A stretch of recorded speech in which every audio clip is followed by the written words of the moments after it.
100 টাকা সহ দিয়ে লিচু বিক্রি করে দিচ্ছে আমার দাদা, ভাবা যায়। তো আসসালামু আলাইকুম গাইস, কেমন আছেন? আলহামদুলিল্লাহ আমি অনেক ভালো আছি।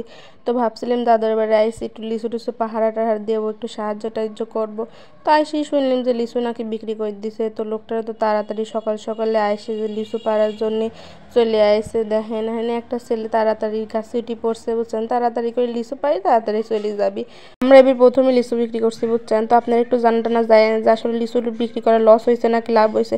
তো ইতিমধ্যে দাদা চলে আইলো, আর এখন দিয়ে যে মাছ লিয়ে আইছে, বুঝছেন? তো মাছ টাছ লিয়ে আইসেন আম্মুর হাতে দিয়ে আমিও যে লিচু পাড়া দেখা শুরু করলাম।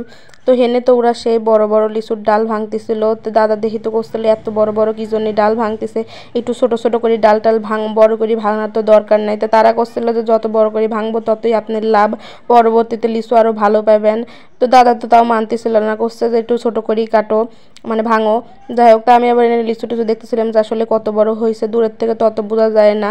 তো একটু কাছে এসে দেখতেছিলাম যে কত বড় হয়েছে। তো এনে একটা ডাল ছিল, তো দেখি যে লিচু রয়েছে। তো আমি আবার ভাঙার চেষ্টা করতেছিলাম। তো আমার তো এক হাত দিয়ে তো আর ভাঙবির পারতেছি না, বুঝছেন? তো কেবা কেবা করে যে ভাঙলিম, ভাঙিয়ে আবার হনেই রাখি দিলাম জাগা মতো। তো আমার এই গাছের লিচু আসলে অনেক স্বাদ, বুঝছেন? যদি আপনারা খাওয়ার দরকার হয় তাহলে আইসেন, অবশ্যই এখন নাই। তবে আর একটা গাছে আছে, একটা গাছ রাখছে আর একটা গাছ আসলে বিক্রি করে দিছে। অবশ্যই লিচু থাকা অবস্থায় আসবেন, তাহলে খাওয়াবো। তো এনে আবার 270 চলে যাবি লাগছিল। তো একটা লাঠি দিয়ে আমি আনার চেষ্টা করতেছিলাম। তো আমি আবার ভাবলাম যে একখান লিচু খাইয়া দেখি কি আবার স্বাদ লাগবি না এই বছরে, মানে খাইছি কিন্তু তাও একটা খাবির মন চাই, পারতেছে এত সুন্দর করে। তো হেনে আমি আবার খাওয়া শুরু করে দিলাম। আর দেখেন কত সুন্দর করে কাটি কাটি বাছি বাছি রাখছে। তো এনে যারা লিচু মানে কেনে সে মালিক আসি দেখবি রাখছে যে আসলে কি কি করতেছে, কেবারে পারতেছে। তো দুইজন আইছিল, আইসি দেখতেছিল।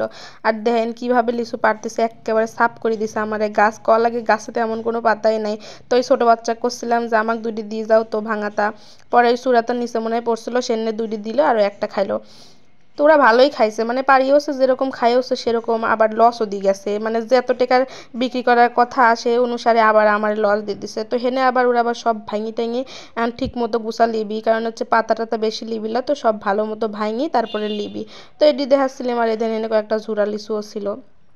আর দেন চারদিক যে পরিমাণে পাতা, মানে খালি পাতা পাতা পড়েই রয়েছে, দেন ওই টুক্কা ধরি খালি পাতা। তো এনে আবার দেখলাম যে প্রায় অর্ধেক কাজ শেষ, তাই এখন যাবি, মানে সব কাজ শেষ, সব গুছানো শেষ। তো এখন পাতা দিয়ে ঢেকি এখন চলে যাবি বিক্রি করার জন্যে।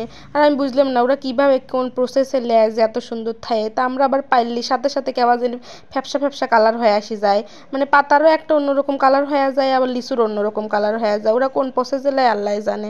যাই হোক, হেনে তো তোরা সব বাইসি বুসি এখন চলে যাবি। তো আমরা তো সেটি দেখতেছিলাম, কারণ পড়ায় কাজ করে শেষ। আর এখানে বাড়তি কয়েকটা লিচু ছিল, সেইগুলি আমরা তুলি তুলি লিখছিলাম, বুঝছেন? যাই হোক, তো আজকের ভিডিওটা আপনাদের কাছে কেমন লাগছে তো অবশ্যই জানা যাবেন। তো আসসালামু আলাইকুম, আল্লাহ হাফেজ, অ্যান্ড টেক কেয়ার।